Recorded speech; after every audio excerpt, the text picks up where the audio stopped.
بسم اللہ الرحمن الرحیم۔ السلام علیکم۔ میری بہن کی شادی اس کی 30 سال کی عمر میں ہوئی۔ اس وقت میں 15-16 سال کی تھی، جبکہ میرے بہنوئی کی عمر 20 سال تھی۔ چند سال تو میری بہن بہت خوش رہی، پھر نہ جانے اسے کون سی بیماری لگ گئی۔ اس کا حسن جاتا رہا، بہت بوڑھی لگنے لگی۔ اس کا بڑھاپا اور عجیب شکل دیکھ کر میرے بہنوئی کا اس سے دل اٹھ گیا۔ ایک دن وہ ہمارے گھر آیا، امی گھر پر نہیں تھیں، وہ ہمسائیوں کے گھر گئی ہوئی تھیں، بھائی بھی کام پہ گئے ہوئے تھے۔ میری بہن کو بٹھا کر وہ مجھے ترسی ہوئی نگاہوں سے دیکھنے لگا۔ میں اس کی نیت سمجھ گئی اور میں نے کہا آپ لوگ بیٹھیں، میں آپ کے لیے چائے بنا کر لاتی ہوں۔ میں نے اٹھ کر چائے بنائی، واپس آ کر ان کو چائے پلائی۔ میری بہن کی طبیعت خراب ہونے لگی تو ہم نے اسے دوائی دے کر اکیلے کمرے میں لٹا دیا، وہ آرام کرنے لگی تو میں واپس ٹی وی لانچ میں آ کر ٹی وی دیکھنے لگی۔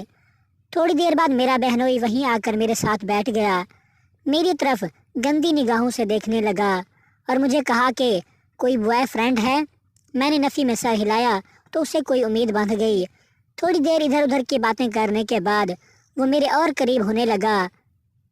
میں اس کی نیت سمجھ گئی تھی اور اٹھ کر وہاں سے جانے لگی تو اس نے مجھے کہا کہ مجھے تم سے ضروری بات کرنی ہے۔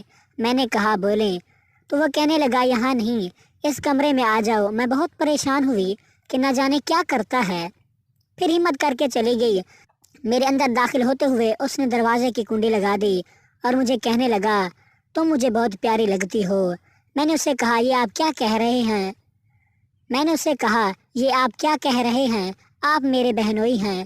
کہنے لگا تمہاری بہن اب کسی کام کی نہیں رہی، میں چاہتا ہوں تم میری گرل فرینڈ بن جاؤ۔ میں نے کہا یہ ممکن نہیں۔ جو ہی میں نے اسے یہ کہا اس نے مجھے پکڑ کر بیڈ پر لٹا دیا اور میرے آگے پیچھے ہاتھ مارنے لگا۔ پہلے تو مجھے بہت برا لگا، لیکن پھر مجھے بھی کچھ لطف آنے لگا، لیکن مجھے اللہ کا خوف بہت آ رہا تھا۔ میں نے اپنے بہنوئی سے کہا جلدی سے ہٹ جاؤ، خدا خوفی کرو۔ پھر میں نے بھاگ کر دروازے کی کنڈی کھولی اور جلدی سے باہر نکل گئی۔ جو ہی میں باہر نکلی امی نے دروازہ کھٹکھٹایا، دروازہ کھولا۔ امی میری حالت دیکھ کر بہت پریشان ہوئی۔ میں نے امی کو سارا حال بتا دیا تو امی نے اسی وقت اسے بے عزت کر کے گھر سے نکال دیا۔